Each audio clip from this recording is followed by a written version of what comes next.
ಜನರು ಮಾದಕ ವ್ಯಸನಕ್ಕೆ ಬಲಿಯಾಗದಂತೆ ಜಾಗೃತರಾಗಬೇಕೆಂದು ರಾಮದುರ್ಗ ಸಿಪಿಐ ವಿನಾಯಕ ಬಡಿಗೇರವರು ತಿಳಿಸಿದರು. ಸುರೇಪಾನ್ ಪೊಲೀಸ್ ಠಾಣೆ ಹಾಗೂ ಶ್ರೀ ಫಲಹಾರೇಶ್ವರ ಶಿಕ್ಷಣ ಸಂಸ್ಥೆಯ ಸಂಯುಕ್ತ ಆಶ್ರಯದಲ್ಲಿ ಮಾದಕ ವಸ್ತುಗಳ ಸೇವನೆಯಿಂದ ಉಂಟಾಗುವ ದುಷ್ಪರಿಣಾಮಗಳ ಬಗ್ಗೆ ಸಾರ್ವಜನಿಕರಲ್ಲಿ ಅರಿವು ಮೂಡಿಸುವ ಉದ್ದೇಶದಿಂದ ಗುರುವಾರ ಸುರೇಪಾನ್ ಮನಿಹಾಳ್ ಅವಳಿ ಗ್ರಾಮಗಳಲ್ಲಿ ಜಾಗೃತಿ ಜಾಥಾ ಮತ್ತು ಅರಿವು ಕಾರ್ಯಕ್ರಮವನ್ನು ಹಮ್ಮಿಕೊಳ್ಳಲಾಗಿತ್ತು. ಕಾರ್ಯಕ್ರಮದಲ್ಲಿ ಪಾಲ್ಗೊಂಡು ಮಾತನಾಡಿದ ಅವರು, ಮಾದಕ ವಸ್ತುಗಳ ಸೇವನೆಯು ವ್ಯಕ್ತಿಯ ಆರೋಗ್ಯದ ಮೇಲೆ ಮಾತ್ರವಲ್ಲದೆ ಕುಟುಂಬ ಮತ್ತು ಸಮಾಜದ ಮೇಲೂ ಗಂಭೀರ ಪರಿಣಾಮ ಬೀರುತ್ತದೆ. ಇಂತಹ ದುಷ್ಟ ವೃತ್ತಿಗಳನ್ನು ದುಶ್ಚಟಗಳನ್ನು ತಡೆಯಲು ಪೊಲೀಸ್ ಇಲಾಖೆ ನಿರಂತರವಾಗಿ ಜಾಗೃತಿ ಕಾರ್ಯಕ್ರಮಗಳನ್ನು ಹಮ್ಮಿಕೊಳ್ಳುತ್ತಿದೆ ಎಂದರು. ಜಾಥಾಗೆ ಸುರೇಪಾನ್ ಪೊಲೀಸ್ ಠಾಣೆ ಪಿಎಸ್ಐ ಗುರುರಾಜ್ ಕಲಬುರ್ಗಿಯವರು ಚಾಲನೆ ಕೊಟ್ಟರು. ವಿದ್ಯಾರ್ಥಿಗಳು, ಪೊಲೀಸ್ ಸಿಬ್ಬಂದಿ, ಕಂದಾಯ ಇಲಾಖೆ, ಗ್ರಾಮ ಪಂಚಾಯಿತಿ ಸಿಬ್ಬಂದಿ ಹಾಗೂ ವಿವಿಧ ಸಂಘಟನೆಗಳ ಸದಸ್ಯರು ಜಾಥಾದಲ್ಲಿ ಭಾಗವಹಿಸಿ ಮಾದಕ ವಸ್ತುಗಳಿಗೆ ಇಲ್ಲ ಎನ್ನೋಣ, ಆರೋಗ್ಯಕರ ಸಮಾಜ ನಿರ್ಮಿಸೋಣ, ಯುವ ಜನತೆ ದೇಶದ ಶಕ್ತಿ ಎಂಬ ಘೋಷಣೆಗಳನ್ನು ಕೂಗುವ ಮೂಲಕ ಸಾರ್ವಜನಿಕರಲ್ಲಿ ಜಾಗೃತಿ ಮೂಡಿಸಿದರು. ಜಾಥಾವು ಸುರೇಪಾನ್ ಮನಿಹಾಳ್ ಅವಳಿ ಗ್ರಾಮಗಳ ಪ್ರಮುಖ ಬೀದಿಗಳಲ್ಲಿ ಸಂಚರಿಸಿ ಮಾದಕ ವಸ್ತುಗಳ ಸೇವನೆಯಿಂದ ಉಂಟಾಗುವ ಆರೋಗ್ಯ, ಆರ್ಥಿಕ ಹಾಗೂ ಸಾಮಾಜಿಕ ದುಷ್ಪರಿಣಾಮಗಳ ಕುರಿತು ಸಾರ್ವಜನಿಕರಿಗೆ ಸಂದೇಶವನ್ನು ನೀಡಲಾಯಿತು. ಕಾರ್ಯಕ್ರಮದಲ್ಲಿ ಶ್ರೀ ಫಲಹಾರೇಶ್ವರ ಶಿಕ್ಷಣ ಸಂಸ್ಥೆಯ ಪ್ರಾಚಾರ್ಯರಾದ ಡಿ.ಟಿ. ಹೊಸಮನಿ, ನಾಡ ಕಚೇರಿಯ ಉಪ ತಹಶೀಲ್ದಾರ್ ಶಿವಪ್ಪ ಮಡಿವಾಳರ್, ಸುರೇಪಾನ್ ಪೊಲೀಸ್ ಠಾಣೆ ASI L T. Pawar, S U. Menasinakai, ಹವಾಲ್ದಾರ್ Ramesh Chikkannavar, U M. Kodliwad, R N. Ganiger, B S. Pattar ಸೇರಿದಂತೆ ಪೊಲೀಸ್ ಸಿಬ್ಬಂದಿ, ಶಿಕ್ಷಕರಾದ S S. Bendigeri Math, M G. Hiremath, A P. Kammar, B S. Kulkarni, B V. Patil, Y V. Goravanakolla, N M. Eligar, M D. Mulla, Seema Varnekar, Raghavendra Jorapur, Vinod Dombar ಸೇರಿದಂತೆ ವಿದ್ಯಾರ್ಥಿಗಳು ಮತ್ತು ಸಾರ್ವಜನಿಕರು ಜಾಥಾದಲ್ಲಿ ಸಕ್ರಿಯವಾಗಿ ಪಾಲ್ಗೊಂಡಿದ್ದರು. ವರದಿ ಬಸನಗೌಡ ಪ. ಪಾಟೀಲ್, ಸುರೇಪಾನ್.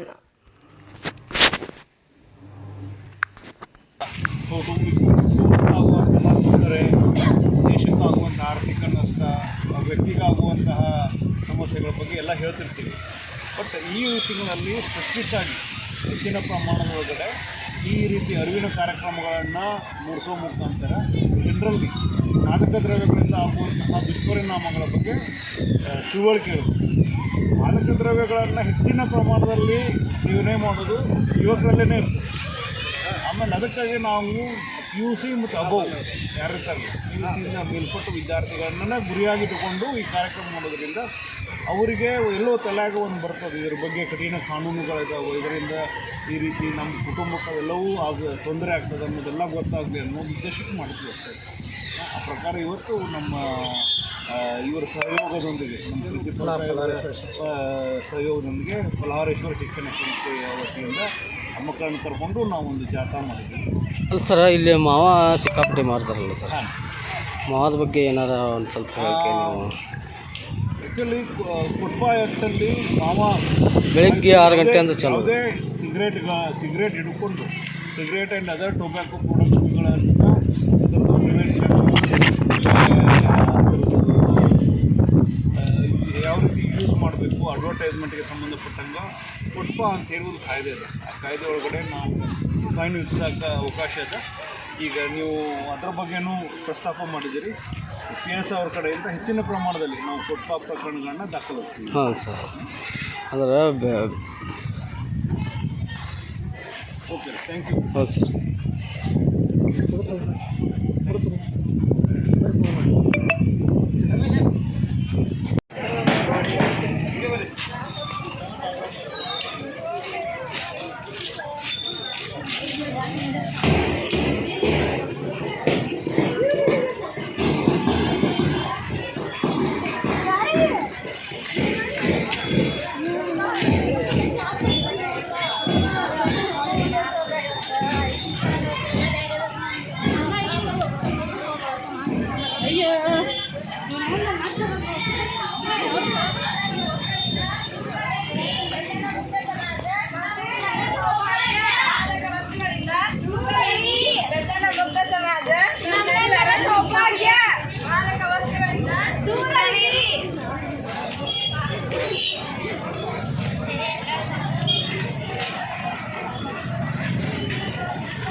ಕೈ ಮಾಡ್ತಾರೆ.